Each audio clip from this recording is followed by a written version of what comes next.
আসসালামু আলাইকুম রহমতুল্লাহি ওবরকাতুহু। সম্মানিত দর্শক, আমাদের ৫ই আগস্টের যে গণ অভ্যুত্থান, এটির পূর্বাপর ঘটনা, মানে গণ অভ্যুত্থানের আগের ৩-৪ দিনের ঘটনা, আর গণ অভ্যুত্থান সংগঠিত হওয়ার পর থেকে আজ পর্যন্ত যে ঘটনাগুলো ঘটে যাচ্ছে দেশের ভেতরে এবং দেশের বাইরে, মনে হচ্ছে যে সবকিছু অলৌকিকভাবে এমনভাবে ঘটছে যার কমান্ড বা আমরা বলি যে লাটাই বা সুতো, মনে হচ্ছে আমাদের কারোর হাতে নাই। প্রকৃতিগতভাবেই অনেকগুলো ঘটনা ঘটছে। যেমন ধরুন, এই যে এই মুহূর্তে যে বন্যা, বলা হচ্ছে গত ১০০ বছরে এমন বন্যা আর কখনো হয়নি। আবার এই বন্যাকে কেন্দ্র করে যা কিছু ঘটছে বাংলাদেশের মানুষের মধ্যে, ইতিবাচক নেতিবাচক, এটির যে ফল আগামী বাংলায় কিভাবে মানুষকে প্রভাবিত করবে তাও আমরা বলতে পারছি না। টিএসসিতে প্রচুর ত্রাণ কালেকশন হচ্ছে, যে যার অবস্থান থেকে প্রায় সবাই ত্রাণের যে কর্মকাণ্ড সেখানে অংশগ্রহণ করছে। সরকারি বেসরকারি যে ত্রাণের উদ্যোগ, এটি স্মরণকালের যাকে বলা হয় স্বতঃস্ফূর্তভাবে এই ত্রাণ কার্যটি পরিচালনা করা হচ্ছে। এবং এই বন্যায় যে ক্ষয়ক্ষতি, বিশ্বাস করেন এমন ক্ষয়ক্ষতি আমি কখনো দেখিনি। ৭০-এ একবার খুব ভয়াবহ বন্যা হয়েছিল পাকিস্তান জামানাতের দক্ষিণ অঞ্চলে এটিকে বলা হয় বড় বন্যা। সেটা আমরা দেখেছিলাম। আর এরশাদের সময়টাতে একটা ঘূর্ণিঝড় হয়েছিল, এটা উলিশ চর এই জায়গাটিতে। তো তখন সেখানে মানুষ, সাপ, কীটপতঙ্গ, পশু পাখি সবার জীবন মানে মানে একসাথে মরেছে। আর যারা বেঁচে ছিল, মানুষ পশু পাখি সব একসাথে বেঁচে ছিল এবং তাদের মধ্যে একটা এমন বন্ধন তৈরি করে দিয়েছিল প্রকৃতি, কোনো সাপ মানুষকে কামড়ায়নি, আর মানুষও কোনো সাপকে দেখে ভয় পায়নি। একই গাছে সাপ, একই গাছে মানুষ বসে আছে। ঠিক এইবারের যে বন্যা, যে বন্যাতে পানিবন্দী হয়ে আছে প্রথম আলোর খবর অনুযায়ী আজকে যখন করেছি 10 লাখ লোক, একেবারে অ্যারেস্টেটেড বাই ওয়াটার। আর এই বন্যা কবলিত লোকজনের সংখ্যা 20 লাখ, ক্ষতিগ্রস্ত যারা হয়েছেন। এই 20 লাখ লোকের আপনি গড়ে আপনি চিন্তা করেন কতগুলো মুরগির খামার, কতগুলো গরুর খামার, কতগুলো মাছের খামার, মাছের ঘের, কি পরিমাণ ফসল, ঘর বাড়ি জায়গা সম্পত্তি, এই কি পরিমাণ নষ্ট হয়েছে। আর এখন তো যেহেতু বন্যার পানিতে পুরো এলাকা তলিয়ে আছে, ফলে আমি বলতে পারছি না যে কত হেক্টর জমি এই নদীর ভাঙনে তলিয়ে গেছে, বিলীন হয়ে গেছে। এটা এই বন্যার পানি নেমে যাওয়ার পরে বোঝা যাবে নদীর তীর কি পরিমাণ ভেঙেছে, মানে মানুষকে কতটা বাস্তুচ্যুত করেছে। তো এই যে ঘটনা, এটার মানে আপনার আমার কারো হাত ছিল না বাংলাদেশের। এখন আমরা অভিযোগ করছি ভারত খুলে দিয়েছে, ভারত আমাদেরকে জানাতে পারতো, এটা অনেক কিছু। কিন্তু আলটিমেটলি ভারতকেও আমাদের কিছু করার ছিল না, বৃষ্টি বন্ধ করার মতো টেকনোলজি ছিল না, কোনো কিছু ছিল না। প্রকৃতিগতভাবে এইরকম একটা গণ অভ্যুত্থানের পরে আমাদের জাতীয় জীবনে এরকম একটা বিপর্যয় তৈরি হয়ে গেল। এরপর সারা বাংলাদেশে প্রচণ্ড ভারত বিরোধী একটা মনোভাব, যাকে বলে একেবারে ঘৃণা, এমন পর্যায়ে চলে এসেছে যে বাংলাদেশে যারা ভারতীয় নাগরিক আছেন, কাজকর্ম করেন, তারা এতটা ভয় পেয়েছেন, এমনকি ভারতীয় যে রাষ্ট্রদূতের বাসভবন কিংবা ভারতীয় হাইকমিশনের যে অফিস, সেখানে গিয়ে দেখবেন যে রীতিমতো কান্নার রোল। এবং তারা এতটা আতঙ্কগ্রস্ত যে তাদের একটা খুব বড়, বলা হয় পৃথিবীর সবচেয়ে বড় ভিসা সেন্টারটা তারা বাংলাদেশে স্থাপন করেছিল যমুনা ফিউচার পার্কের নিচতলাতে। এই ভিসা সেন্টারটি তারা বন্ধ করে দিয়েছে ভয়। তো এরকম যখন অবস্থা চলছে তখন বাংলাদেশে যারা বিভিন্ন সময় ভারতের মদদে ক্ষতিগ্রস্ত হয়েছে এবং ভারত মূলত আওয়ামী লীগকে তাদের হাতুড়ি হিসেবে, তাদের কোদাল হিসেবে, খোন্তা হিসেবে তারা ব্যবহার করে এদেশের ইসলামপন্থী মানুষের উপর যে জুলুম এবং অত্যাচার চালিয়েছে, সেটা জামাত ইসলামী, হেফাজত ইসলামী, ইসলামী শাসনতন্ত্র আন্দোলন থেকে শুরু করে অন্য অসংখ্য ছোট বড় ইসলামী যে সংগঠন রয়েছে সবাইকে তারা সন্দেহের তালিকায় রেখে গ্রেপ্তার করেছে, মামলা করেছে, ক্রস ফায়ারে দিয়েছে, তারপর জঙ্গি নাটক করেছে, দুর্ধর্ষ সব যাকে বলা হয় সন্ত্রাসী কর্মকাণ্ডের অভিযোগ এনে যেভাবে কেবলমাত্র দাড়ি রাখার অপরাধে, টুপি পরার অপরাধে, তারপরে এই পাজামা পাঞ্জাবি যেটা মাদ্রাসার ছেলেমেয়েরা পরে, এই ধরনের লেবাস থাকার কারণে, কোনো একটা মাদ্রাসা পরিচালনা করার কারণে, মসজিদের খতিব হওয়ার কারণে, ইমাম হওয়ার কারণে দেখা গেল যে তারা সেই 2009 থেকে ক্রমাগতভাবে এতটা জুলুম অত্যাচারের শিকার হয়েছেন যে এই ইসলামপন্থী মানুষদের মনে ভারতের বিরুদ্ধে ক্ষোভ ঠিক বিচারপতি মানিকের প্রতি যেভাবে সাধারণ মানুষের ক্ষোভ তার চেয়ে কয়েকশো গুণ বেশি। তারা এই যে 5 তারিখের গণ অভ্যুত্থান, এটিকে একটা আল্লাহর নিয়ামত হিসেবে তারা বিবেচনা করছেন ইসলামপন্থীরা। এবং এই সময়টিতে দেখবেন যে প্রায় সকল ইসলামপন্থী দলগুলো তাদের মধ্যে কতগুলো পরিবর্তন এসেছে। প্রথম পরিবর্তন হলো তারা নিজেদের মধ্যে যে সকল অন্তর্দ্বন্দ্ব ছিল, কলহ ছিল, পারস্পরিক দ্বন্দ্ব সংঘাত ছিল, সেইগুলো তারা দূর করে একত্র হওয়ার জন্য প্রাণান্ত চেষ্টা করছে। আমাদের দেশে যারা মাজার পীরপন্থী, মাজারপন্থী, পীরপন্থী, অনেক পীর আছেন, তাদের বাড়িতে পূর্বপুরুষেরগুলো মাজার আছেন, যেমন হযরত শাহজালাল রহমতুল্লাহ আলাইয়ের মাজার, তাকে কেন্দ্র করে যে একটা কমিউনিটি। তো তাদের সঙ্গে আবার দেখা গেল জামায়াত ইসলামের একটা সম্পর্কটা কখনোই ভালো ছিল না।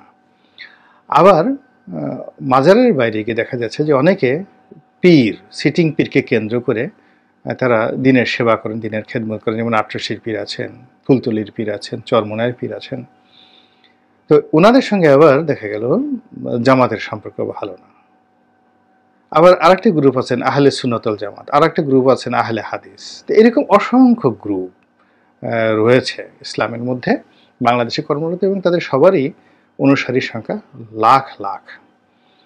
তো এই শক্তিটি আলাদা হয়ে যাওয়ার কারণে সরকার একজন আরেকজনের বিরুদ্ধে ব্যবহার করেছে, আর এদেরকে আওয়ামী লীগ একেবারে চোখ বুজে নির্যাতন করতে পেরেছে।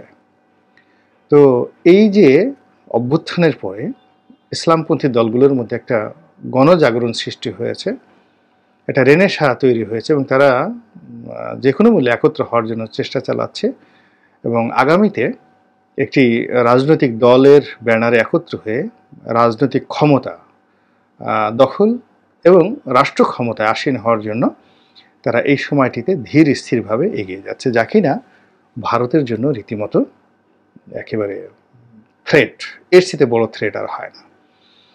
18 কোটি মানুষের দেশে যদি 90% মুসলমান হয়, এই মুসলমানরা একত্র হলে কি পরিণতি ভারতের জন্য হতে পারে সেটা ভারত খুব সহজে বুঝতে পারে। 2 নম্বর হলো তারা আওয়ামী লীগকে যতটা শক্তিশালী মনে করেছিল, তাদের উপর যেভাবে নির্ভর করেছিল, এটি যে এখন তাদের জন্য কত বড় ভুল, ঝুঁকি এবং বুমেরাং হয়ে পড়েছে, এটা এখনও তারা আন্দাজ করতে পারছে না। ভারতে হাসিনা বিরোধী স্লোগান চলছে, তাকে ভারত থেকে বের করে দেওয়ার জন্য মোদী সরকারের উপর প্রচণ্ড চাপ চলছে। আর এদিকে ভারত বন্ধু হিসেবে বাংলাদেশে যে সকল লোকজন বিভিন্ন সময় বগল বাজাতে, বিশেষ করে জাতীয় পার্টির প্রত্যেকটা লোক, বিশেষ করে জিএম কাদের গ্রুপের যারা লোকজন রয়েছে, তাদের ঘুম হারাম হয়ে গিয়েছে। সকাল বিকাল ইয়ানফসি করে এই বিভিন্ন পীর মাশায়েখদের, জামাত নেতাদের, তাদের পিছনে ঘোরার জন্য রীতিমতো লাইন দিয়ে আছে। ডক্টর ইউনূস তো এই মুহূর্তে আসলে জনগণের গণঅভ্যুত্থানের ফসল, তিনি এখনও এই পুরো পলিটিক্সটিকে আত্মস্থ করতে পারেননি। পলিটিক্সটি এখন মূলত জামাতের নেতৃত্বে ইসলামপন্থীরা একটা জায়গাতে একত্র হওয়ার চেষ্টা করছে, এবং বিএনপির নেতৃত্বে অন্যান্য যারা রাজনীতি করেন, ধর্মভিত্তিক রাজনীতির বাইরে তারা একত্র হওয়ার চেষ্টা করছেন। তো এই যে দুটো গ্রুপ, এই দুটো গ্রুপের মধ্যে বিএনপির লোকজন জিএম কাদেরকে স্থান দেবে না, এটা একেবারে নিশ্চিত। তো কাজেই পুরো বাংলাদেশে যে একটা অস্থির অবস্থা হয়েছে এবং একজন আরেকজনের সঙ্গে কোনো অবস্থাতে এখনও একটা বন্ধন করার মতো পরিবেশ তৈরি হয় নাই, যার ফলে উপদেষ্টা মণ্ডলী যারা রয়েছেন তাদের জন্য দৈনন্দিন কর্মকাণ্ড করা খুবই কঠিন হয়ে পড়েছে। এবং এই যে বাংলাদেশে ভারত বিরোধী সেন্টিমেন্ট, অর্থাৎ ইসলামপন্থীদের ভারত বিরোধী সেন্টিমেন্ট, বিএনপির ভারত বিরোধী সেন্টিমেন্ট, এবং তাদের যারা লোকজন রয়েছে তারাও এখন উল্টো ভারতকে যেভাবে গালাগাল করছে, এটির ফলাফল আমরা সীমান্তে দেখতে পাচ্ছি। 2009 থেকে এখন পর্যন্ত ভারত যে প্রতাপ নিয়ে আমাদের সীমান্তে তাণ্ডব চালিয়েছে, যখন যেভাবে ইচ্ছে সেভাবে তারা করেছে। এবং ঘটনা আমরা দেখেছি যে বাংলাদেশ থেকে অনেক লোককে তারা ধরে নিয়ে গেছে ভারতীয়রা। বিমানবন্দরে তাদের এজেন্ট থাকতো, তার ইচ্ছে করলে যে কোনো লোককে গলা ধাক্কা দিয়ে তারা প্লেনে তুলে দিল্লি নিয়ে যেতে পারতো, কলকাতা নিয়ে যেতে পারতো, এরকম আমরা কথা শুনেছি। আর সীমান্তে যদি তারা 100টা মার্ডার করে ফেলতো, আমাদের স্বরাষ্ট্রমন্ত্রীর কণ্ঠ দিয়ে মিউ শব্দটি পর্যন্ত উচ্চারিত হতো না। তো এরকম একটা অবস্থায় যখন এই গণ অভ্যুত্থান হলো, তখন সেই উপদেষ্টা মণ্ডলীতে যারা আছেন একেবারে ইয়াং, যাদের বয়স 30 বছরের নিচে, দুজন সদস্য রয়েছেন আন্দোলনকারীদের বা সমন্বয়কদের প্রতিনিধি রূপে, তারাও ভারতকে যেভাবে হুমকি দিচ্ছেন, তাদের হুমকিতে দিল্লি পর্যন্ত কেঁপে উঠছে। তারা ভারতে গ্যাস লাইন বন্ধ করতে চাচ্ছেন, ভারতের সঙ্গে আন্তঃবাণিজ্য বন্ধ করে দিতে চাচ্ছেন। তারপর অন্যান্য বিভিন্ন রকম যারা রাজনৈতিক নেতৃবর্গ আছেন তারা এখন ভারতের চোখে চোখ রেখে কথা বলতে চাচ্ছেন। এর প্রেক্ষিতে আমাদের যে বিজিবি, বর্ডার সিকিউরিটি গার্ড যারা রয়েছেন, তাদের মধ্যে এক ধরনের শক্তিমত্তা তৈরি হয়ে গেছে। এই শক্তির ফলে আমাদের সীমান্তে বিজিবি যেভাবে রুখে দাঁড়িয়েছে, এটা বিএসএফের জন্য রীতিমতো আতঙ্কের বিষয়, যেটা তারা কল্পনাও করেনি। যেমন দেখা গেল যে আগে ভারতীয় জেলেরা একেবারে নির্ভয়ে নিশ্চিন্তে বাংলাদেশে শুধু ঢুকতো না, বাংলাদেশের জেলেদেরকে ধরে নিয়ে যেত এবং ধরে নিয়ে তারা ওখানে মুক্তিপণ আদায় করত, চুরি করতো, ডাকাতি করতো, এবং এরা আমাদের যে টহল বোটগুলো রয়েছে নৌবাহিনী, তাদেরকে পর্যন্ত পাত্তা দিত না। গত কয়েকদিনে এরকম বেশ কয়েকটি গ্রুপকে বাংলাদেশের যে নৌবাহিনী বা কোস্টগার্ড তারা ধরে ফেলেছে এবং ধরে তাদেরকে অ্যারেস্ট করে রেখেছে। এবং অতীতে যে কোনো সময় হতো এদেরকে যদি কখনো ধরা হতো, খুব বিনয়ের সাথে তোয়াজ করে তাদেরকে ফেরত দেওয়া হতো, সেই কাজটি করা হয়নি। এমনকি কোনো পতাকা বৈঠকেরও কোনো প্রস্তাব দেওয়া হয়নি বাংলাদেশের পক্ষ থেকে, যেটি ভারতকে ভীত সন্তুষ্ট করে ফেলেছে। এরপর সীমান্তে, যেগুলো এখানে বলা ঠিক হবে না, আরও কিছু ঘটনা ঘটছে। সীমান্তের যারা লোকজন তাদের মধ্যে ভয় চলে গেছে। আমি কয়েকটি ভিডিওতে দেখলাম যে শূন্যরেখা যেখানে রয়েছে সীমান্তের, এবং যেখানে সীমান্তে তারা কাঁটাতারে বেড়া নির্মাণ করেছেন, তার এই পাশে শত শত উৎসুক স্থানীয় যারা বাঙালি লোকজন, তারা নির্ভয়ে দাঁড়িয়ে আছে। আর আশেপাশে কোনো ভারতীয় বাহিনীকে কিন্তু সেখানে দেখা যাচ্ছে না। এই গেল একটা। এরপর আরেকটা হলো যে একটা গুরুত্বপূর্ণ সীমান্ত চৌকি, যেটিতে কাঁটাতারের বেড়া ছিল না। তো এই পরিবর্তিত পরিস্থিতিতে ভারত সেই স্থানটিকে গুরুত্বপূর্ণ মনে করছে এবং ঝুঁকিপূর্ণ মনে করার কারণে সেখানে তারা কাঁটাতারের বেড়া দিয়ে সেই নিরাপত্তা ব্যূহ তৈরি করার চেষ্টা করেছিল, যেটি বিএসএফের এই যে উদ্যোগ, এটি আমাদের বিজিবি গিয়ে সেটা বন্ধ করে দিয়েছে। এবং শুধু বন্ধ করে দেয়নি, সেখান থেকে মালামাল সরিয়ে নিতে বলা হয়েছে। এবং ভারতের যারা কন্ট্রাক্টর ছিল তারা এই আমাদের যে বিজিবি, তাদের সেই যে সিদ্ধান্ত, সেই সিদ্ধান্তটাকে অতীতে যেভাবে তুচ্ছতাচ্ছিল্য করতো, চ্যালেঞ্জ জানাতো বা নিজেদের ইচ্ছা মতো কাজ করতো, এবার সে সাহস পায়নি।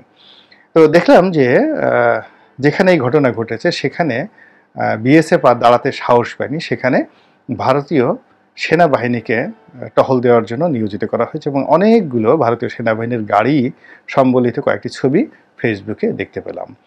এবং অনেকে বলার চেষ্টা করছে যে শুধু এই সীমান্ত চুক্তি নয়, বাংলাদেশের সঙ্গে ভারতের যে বিশাল যে সীমান্ত রয়েছে, সেই সীমান্তের প্রায় সব গুরুত্বপূর্ণ জায়গাতে ভারত দ্বিতীয় স্তরে, প্রথম স্তরে বিএসএফ, তারপরে দ্বিতীয় স্তরে বিএসএফকে সহযোগিতা করার জন্য সেখানে তাদের সেনাবাহিনী মোতায়েন করেছে। এবং সেখানে কি হচ্ছে সীমান্তের লোকজন ভালো বুঝেন, কিন্তু বাংলাদেশে ভিতরে বেশ একটা উত্তেজনা কাজ করছে যে না, এই প্রথম বাংলাদেশের যে বর্ডার গার্ড বিজিবি, তারা বাপের বেটার মতো সাবেক বিডিআরের মতো দাঁড়িয়েছে।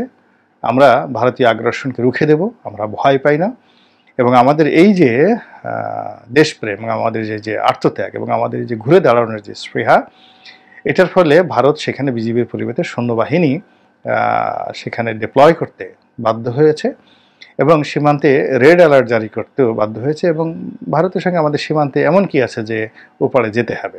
তো এরই মধ্যে আওয়ামী লীগের কিছু লোকজন ভারতের সীমান্ত পাড়ি দিতে গিয়ে বেশ নাজেহালের শিকার হয়েছেন, অনেকে ধরা পড়েছেন, অনেকে মারা পড়েছেন। এই ঘটনা আমরা দেখলাম। এবং ছাত্রলীগের এক সময়ের খুব বর্ণাঢ্য রাজনীতির অধিকারী ইসহাক আলী খান পান্না, উনিও ভারতের যে বিএসএফের গুলিতে মারা পড়েছেন ভারতের সীমান্তের মধ্যে। তো এই যে একটি অবস্থা, এটি আসলে কি? এটি কি গুজব, নাকি যে আমি যেভাবে বললাম এটা আসলে সত্য? আমাদের যারা দায়িত্বরত সাংবাদিক রয়েছেন, গুরুত্বপূর্ণ পত্রপত্রিকা রয়েছেন, মূলধারার গণমাধ্যম রয়েছেন, তারা যদি সীমান্তের এই খবরের হালনাগাদ বিষয়াদি জনগণকে অবহিত করেন, তাহলে এটা আমাদের অনেকের জন্য কল্যাণ বয়ে নিয়ে আসবে।